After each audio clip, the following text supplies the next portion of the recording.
Authorities are on the hunt for a suspect in a string of crimes across the Southeast. The FBI is spearheading a nationwide manhunt for the suspect that shot 2 police officers during a bank robbery in Tupelo, Mississippi this week. Friday, the FBI agent in charge of the case said authorities were doubling the reward for information. The FBI has increased its reward from $50,000 to $100,000 for information leading to the identification and location of the person or persons responsible for the Bancorp South robbery in Tupelo and the murder of a Tupelo police officer and the critical wounding of another Tupelo police officer. On the morning of December 23rd, the same subject was responsible for the attempted bank robbery of the Bank of America location in Atlanta, Georgia. Investigators say the suspect shot the police officers as he ran from the bank. The wounded officer has been updated from critical to stable condition. Alabama's diagnosis rate of AIDS and HIV is improving. That's according to a new study by the Center for Demographic Research at Auburn-Montgomery. The study looked at state statistics for the AIDS and the human immunodeficiency virus last year. It found that both were on the decline. 12.27 people per 100,000 Alabama residents were diagnosed with HIV or AIDS in 2012. That's fewer than the 13.75 people per 100,000 in 2011. Alabama's number is lower than the average for the South, but it is higher than the national average. Well, with less than 2 weeks left until the BCS championship game, you'd think tickets would be hard to come by, but that's not the case. That's right. StubHub.com has over 6,000 tickets still listed for the matchup between Auburn and Florida State. I talked to a ticket agency in Southern California today to find out why this year's ticket sales are down from last year.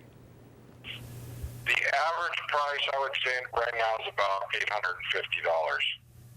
But last year, the cheapest ticket to the BCS championship game would have set you back $1,400. The cheapest ticket on StubHub for this year's game is currently $440. Those fans that weren't lucky enough to get picked or weren't high enough on the priority list, they're looking for seats. Mark Holmes is an Auburn fan who's already found his seat and says that the cost difference could be attributed to distance. One Alabama fan disagrees with his reasoning. I really think Auburn had a lucky season, more than like they were just a good team. Nothing against them, but Alabama, they were undefeated all the way to the Iron Bowl. Auburn had already lost a game like mid-season. And so basically it's a fluke, if you ask me. Alabama's just well known across the country. The capacity difference between the Rose Bowl and Sun Life Stadium is 26,000 seats, something that ticket broker Curtis Ottenreith says is the largest factor. You're talking 96,000 tickets.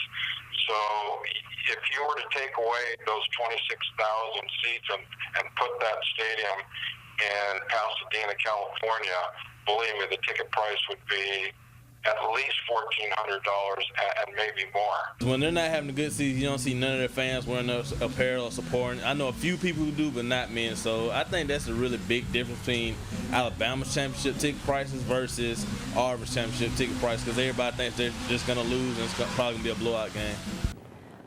While brokers at SC Tickets were not able to disclose the quantity of tickets they have remaining, fans looking to purchase tickets from the company can do so until 3 p.m. on January 6th. Still to come on WVUA News at 10, the search is on for a missing 6-year-old. We saw heavy rain across the state this afternoon and this evening. Some more showers are possible overnight tonight, but sunshine finally returns next week. I'll have your full forecast coming up. And a complete report on the Alabama football team down in New Orleans later on your home team sports. A statewide Amber Alert has been issued for Annika Fisher. Authorities say she was abducted in Jacksonville Friday by her mother, who recently lost custody of the girl. Sheriff's officials say it happened when the child was wrapping up a visit with her mother, supervised by a Florida Division of Children and Families worker. At the end of the supervised visit, when everybody was going their separate ways, she grabbed her child that she does not have custody of and put her in her car, and she left the area, left the scene.